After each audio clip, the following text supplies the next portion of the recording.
ये कहानी आपका जीवन बदल देगी।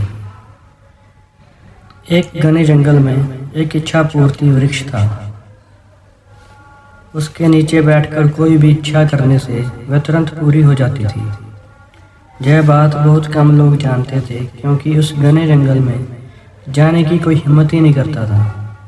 एक बार संयोग से एक थका हुआ व्यापारी उस वृक्ष के नीचे आराम करने के लिए बैठ गया।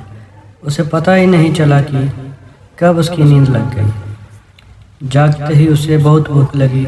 उसने आसपास देखकर सोचा, काश कुछ खाने को मिल जाए। तत्काल स्वादिष्ट पकवानों से भरी थाली हवा में तैरती हुई उसके सामने आ गया। व्यापारी ने भरपेट खाना खाया और भूख शांत होने के बाद सोचने लगा, काश कुछ पीने को मिल जाए। तत्काल उसके सामने हवा में तैरते हुए अनेक शरबत आ गए। शरबत पीने के बाद वह आराम से बैठकर सोचने लगा, कहीं मैं जो सपना तो नहीं देखता हूँ। हवा में से खाना पानी प्रकट होते पहले कभी नहीं देखा, ना ही सुना। जरूर इस पेड़ पर कोई भूत रहता है जो मुझे खिला पिलाकर बाद में मुझे खा लेगा। ऐसा सोचते ही तत्काल उसके सामने एक भूत आया और उसे खा गया।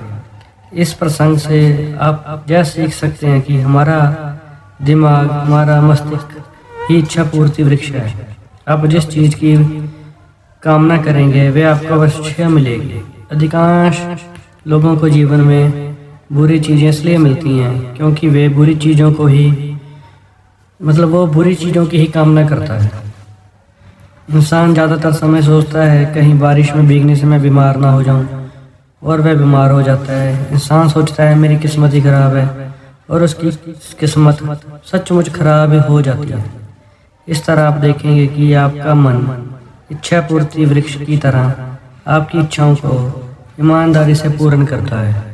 इसके लिए आपको अपने मस्तिष्क में विचारों को सावधानी से प्रवेश करने की अनुमति देनी चाहिए। यदि गलत विचार अंदर आ जाएंगे तो गलत परिणाम ही मिलेंगे।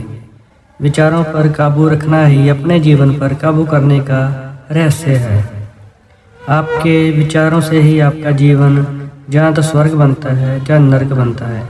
उनकी बदौलत ही आपका जीवन सुख में या दुख में बनता है।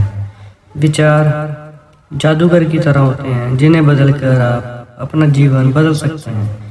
इसलिए सदा सकारात्मक सोच ही रखें। राधा स्वामी। दोस्तों, कैसे लगी आपको ये बाबा जी की साखी? मुझे ज़रूर बताएं। और बाबा जी की साखियाँ और शब्द पढ़ने सुनने के लिए मेरे चैनल को जरूर सब्सक्राइब करें। धन्यवाद।